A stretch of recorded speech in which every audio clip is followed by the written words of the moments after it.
Pô, obrigado mais uma vez por você ter vindo. Que Gravamos no Sul e agora São Paulo. Você está morando aqui, então vou começar perguntando como que tá a vida nova aqui. Cara, quando eu me mudei, eu vim um pouco assustado, assim, que eu falei, eu moro num lugar lá no sul, que é no meio do mato praticamente, é muita natureza e tudo mais. Eu falei, pô, vou pra São Paulo, fiquei assustado, assim, mas desde que, do primeiro dia que eu pisei em São Paulo, eu já fiquei muito mais tranquilo, assim, que eu comecei a me adaptar, achei um lugar muito legal também, que... Ficou sem energia? Fiquei sem energia durante uma semana na minha casa, e foi até engraçado, porque quando eu cheguei... eu fui escolher o apartamento, eu fiquei tipo uns 2, 3 meses, assim, visitando e alguns lugares, alguns apartamentos, e não tinha nada, tinha batido, assim, tinha lugares incríveis que fazia tudo fazia sentido, mas eu falava, cara, não é isso aqui ainda. E aí teve um dia que eu fui visitar esse que eu tô morando e eu tenho o lance dos passarinhos, né? Eu tenho 2 passarinhos tatuados no peito, e aí... O cara tem o lance dos passarinhos. E aí, sempre que eu tô em algum lugar e vejo 2 passarinhos no mesmo lugar, eu tenho comigo que eu tô no lugar certo, fazendo a coisa certa. Desde de muito tempo, assim. E aí, quando eu cheguei no apartamento, o rapaz que tava mostrando o apartamento tava naquela coisa, né? Sei lá, o 100º apartamento que ele tá mostrando no dia. Eu entrei e no prédio da frente, na sacada, assim, tinham 2 passarinhos. Eu falei, ó, é isso aqui, vou ficar com ele. Ele falou, mas você nem viu tudo ainda lá em cima? Eu falei, não, vou ficar. Bateu. Pode fechar que eu vou ficar com esse aqui. E foi incrível, assim, porque quando eu me mudei, não tinha nem energia elétrica. Eu descobri que eu tinha que ver o lance da energia elétrica quando eu me mudei, inclusive. E eu falei, beleza, vamos conhecer o bairro, né? Não tinha visto nada, bairro, tipo, o que tinha na rua, nada. E aí eu desci, virei a esquina e tinha uma loja, assim, escrito vendemos roupas e alugamos piano.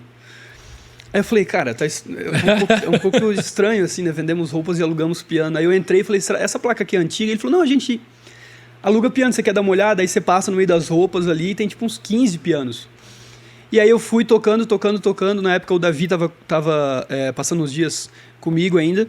E eu falei, cara, é esse aqui. Aí levei pra lá, não tinha energia elétrica no apartamento, mas tipo, todo vazio, mas tinha um piano de parede. E ali, cara, eu já comecei a escrever as coisas. E eu acho que até esse próprio piano já fez eu começar a me sentir mais em casa, assim, sabe? Porque a primeira vez que eu tava morando sem meus pais, tava sempre viajando, né? Sim. Tava morando mais no avião e nos hotéis do que na minha própria casa. Mas me adaptei bem. Eu lembro quando a gente conversou lá atrás que você tava... num limbo, assim, entre, pô, vou pro São Paulo, vou pro Rio. Eu cheguei a ver apartamento no Rio de Janeiro, fiz proposta e tudo mais, mas... É porque eu sempre... Quando eu pousei pela primeira vez em São Paulo, eu não gostei, assim, eu fiquei muito apreensivo, era muito, tudo muito rápido, era tudo muito maluco, eu falei, cara, que negócio assustador, assim. E quando eu pousei no Rio, foram outras circunstâncias, assim, então eu falei, cara, talvez seja aqui. Mas o que eu gosto do Rio é ali na Barra, Recreio, onde o Ju mora, ali no Recreio. E não está muito próximo de onde as coisas realmente acontecem no Rio de Janeiro. Ali. É mais afastado, é muito bom de viver, mas não é ali que muitas coisas acontecem. E aí eu fui, nesse meio tempo, fazendo as pazes com São Paulo, assim, gostando mais. E aí, cada vez que eu ia me adaptando. Fui encontrando algumas pessoas muito legais lá, aqui também. E aí depois falei, cara, eu acho que é isso, acho que é São Paulo. Assim, eu pedi um sinal, eu falei, cara, me dá um sinal pra eu saber pra onde é, pra eu ir, porque eu tava muito dividido. Aí eu lembro que eu saí, acho que em Congonhas, e tinham aqueles prédios com relógio gigante, assim, aí tava escrito bem-vindo a São Paulo. Eu falei, acho que é pra cá. Cara, mas é muito doido, porque assim, eu sinto que a coisa acontece mais aqui. Porque talvez aqui a coisa conspire mais pra você focar no seu projeto de trabalho da vida, assim.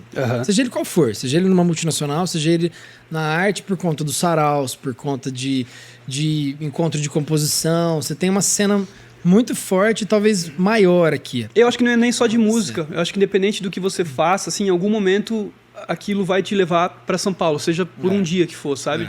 Em algum momento você vai pisar aqui. Mas eu também sinto que essa coisa de São Paulo rende mais, você tem um foco maior no trabalho, porque você tem menos dispersões aqui. Você tá no Rio, você tem muita dispersão. Você tem a praia, você tem não sei o que lá. Mas é bom, né? Claro, pô, né? Eu mudei pra Floripa. Eu morei em Santa Catarina a minha vida inteira e cara, morava, sei lá, 30 minutos da praia e eu não ia. E aí, quando você tá em São Paulo, você fala, cara, eu devia ter ido mais. Não, cara, você sente falta só quando você tá aqui no meio, assim. Você fala, queria pegar uma praia, mas não questão, tem onde. Eu vou de 3 a 4 vezes por semana, que é o que mantém o pé no chão, cara. Mantém a cabeça no lugar, não me deixa ficar maluco. Você falou de pé no chão, é uma das coisas que eu sinto muita falta, assim, que você você não tem onde pisar no chão, né? Tipo assim, eu tava em casa esses dias, eu falei, cara... Grama. Porque eu falei, se eu quisesse pisar na terra, na grama, que seja, eu vou ter que pegar, tipo, um Uber e ir até um parque, sabe? Pra poder fazer isso, assim. E onde eu morava era... Você abria a porta, você... Tem as galinhas chão, ali. assim, tinha galinha, tinha tudo ali na porta de casa, assim. Então era muito diferente, assim. Mas é aquilo, acho que a gente abre mão de algumas coisas também pra perseguir outras que a gente quer e realizar também as coisas que a gente quer. Você tá aqui tem quanto tempo já? Tem uns 6 meses. Mais. 7 meses, eu acho que já faz. E você sente que isso impactou positivamente, negativamente, ou não teve mudança no seu fluxo de composições? Assim? Eu nunca escrevi tanto como eu tô escrevendo. É mesmo? Porque eu acho que... Você falou sobre distrações, e é muito maluco, assim, quando você tá em São Paulo, pelo menos eu tenho essa sensação.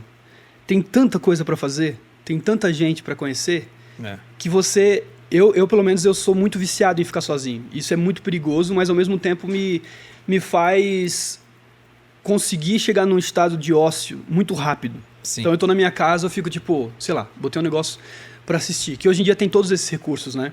Para você não ficar tecnicamente ocioso. Mas aí você liga lá a TV, aí eu vejo uma série e falo, cara, tipo, não aguento mais ver isso aqui. Aí você vai pra cozinha, você fica parecendo o Pablo Escobar, né, na série. Aí você fala, cara, você automaticamente dá, sei lá, 20 minutos eu sento no piano e começo a desenhar alguma coisa. Ou simplesmente tem um violão aqui, tem outro lá, você tá ali, puxa o violão, tá criando alguma coisa. Então, nada eu melhor acho que o ócio pra criar. E aí chega um momento também, eu acho que o meu criativo funciona de um jeito muito engraçado, assim, e eu demorei pra perceber e pra entender e conseguir trabalhar dessa forma. Se você fala, Brian, eu vou te dar 2 semanas num lugar paradisíaco pra escrever música, eu bem provavelmente não vou escrever. É mesmo. Agora, se você fala, Brian, tem uma agenda de imprensa, tem um lançamento não sei do que, e pipipipopopó, e eu tô, tipo, muito ansioso, um monte de coisa. Eu vou lá, tipo assim, a reunião é daqui 30 minutos. Eu vou pegar o violão e vou começar a escrever uma música, sabe? Que doideira. No momento mais caótico que existe, é onde eu quero, tipo, sei lá, escrever, é onde eu quero estudar, é onde eu quero pintar. Não é quando eu tenho tempo, porque eu acho que eu trabalho com uma frequência tão maluca de tanta coisa acontecendo ao mesmo tempo, assim, que quando eu tenho tempo, eu só quero ter tempo para fazer nada, assim, porque às vezes a gente não tem tempo de fato para não fazer nada, né?